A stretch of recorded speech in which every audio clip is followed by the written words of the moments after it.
நமஸ்காரம். ஒரு கேள்வி வந்திருந்தது. தென்னிலங்கை என்று ஆண்டாளுடைய பாசுரத்தில் காணப்படுகிறது. தென்னிலங்கை தென்னிலங்கை என்றால் தெற்கு திசையில் இருக்கும் இலங்கை என்று பொருளா? பாரதத்துக்கு இலங்கை தெற்கில் இருக்கிறது. சினத்தினால் தென்னிலங்கை கோமானை செத்த மனத்துக்கினியான் என்று ராமனை பற்றி கூறுகிறாள்.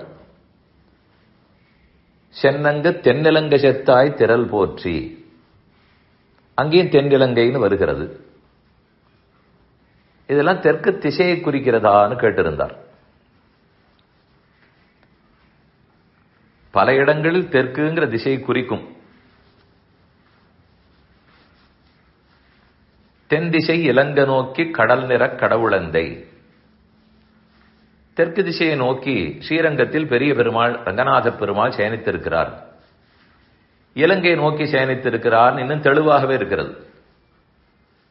அங்க தென் திசை என்றே தொண்டரடிப்புடியாழ்வாருடைய பாசுரம்.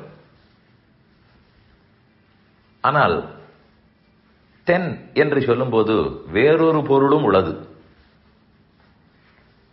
தென் என்றால் அழகு என்றும் பொருள் உண்டு. தென்னிலங்கைன்னு சொல்லும்போது அழகான இலங்கை. லங்காம் ராவணபாலிதாம் என்று வால்மீகி ராமாயணத்தில் ஹனுமானே கூட லங்கையை பார்த்து வியந்து போகிறார். இவ்வளவு அழகான பட்டணமாக இருக்கிறதே, இவ்வளவு செழிப்போடு இருக்கிறதே, ராவணன் ஒருவன் செய்த குற்றம் இந்த நாடே அழிந்துவிடும் போல் இருக்கிறதே, அவன் மட்டும் நல்லவனாக இருந்திருந்தால் நாடு எவ்வளவு வாழும் என்று ஆஞ்சநேய சுவாமி நினைக்கிறார். ஆனால் அந்த ஊர் ரொம்ப அழகான ஊர். தென்னிலங்கை என்னும் போது அழகான இலங்கை என்னும் பொருள் உள்ளது. இதைப்போல் ஒரே சொல் ஆனா பல பொருள்கள் இருக்கலாம். இருங்கற்பகம், இருமை, இருன்னு வரும்போது ரெண்டு பொருளில் வரும். இரண்டு என்றும் எண்ணிக்கையும் வரும் இரு, அல்லது இருமை பெருமை பெரியதுங்கிற பொருளிலேயும் வரும். இருங்கற்பகம் என்றால் பெருமை மிக்க கற்பக மரம். அதுபோல் ஆழிங்கிற சொல் கடல் என்று ஒரு பொருள், மோதிரம்னு ஒரு பொருள், பெருமானுடைய வலது கையில் பிடித்திருக்கும் திருவாழியாழ்வான் சுதர்சன சக்கரம்னு ஒரு பொருள். ஆழி கொண்டு இரவி மறைத்ததுன்னு சொல்லுவார்கள். கணையாழியை ஹனுமான் கொடுத்தார், அது மோதிரம்னு பொருள். அதுபோல் ஆழ்வார்களுடைய பாசுரங்களில் ஆழின்னு கடலை குறிப்பிடுவார்கள். ஒரு சொல் ஆனால் பல பொருள்கள்.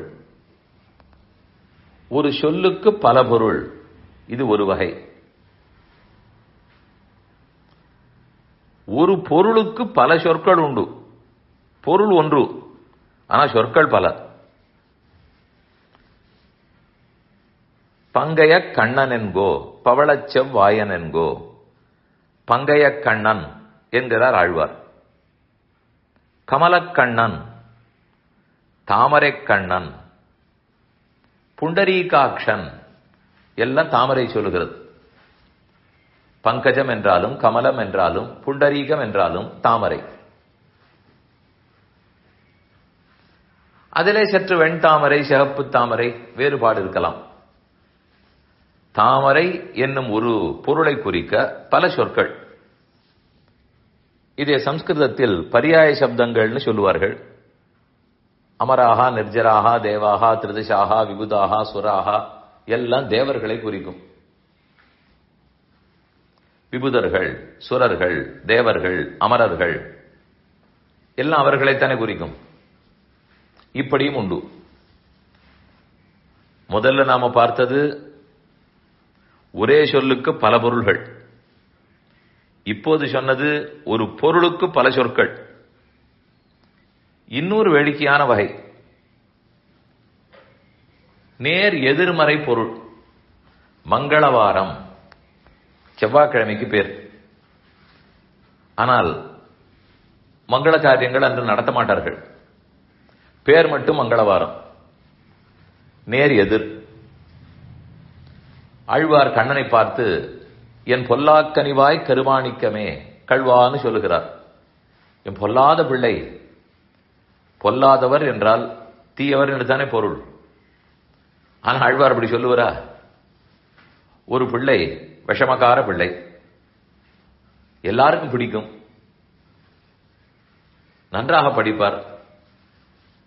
அப்ப ஊரார் சொல்லும்போது பொல்லாத பிள்ளை அது.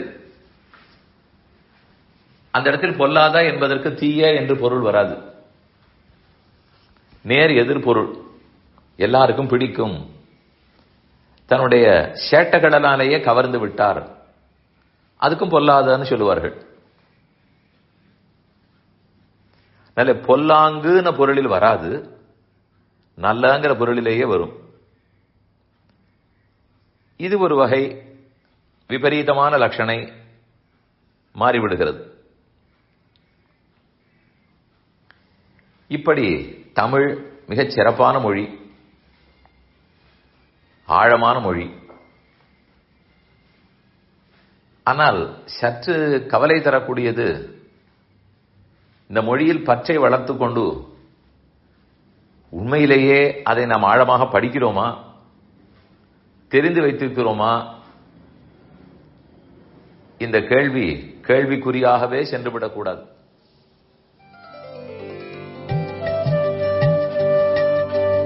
இந்த என் பணி ஆடியோவை உங்களுக்காக வழங்கியவர் வேலுக்குடி ஸ்ரீ கிருஷ்ணன் சுவாமி.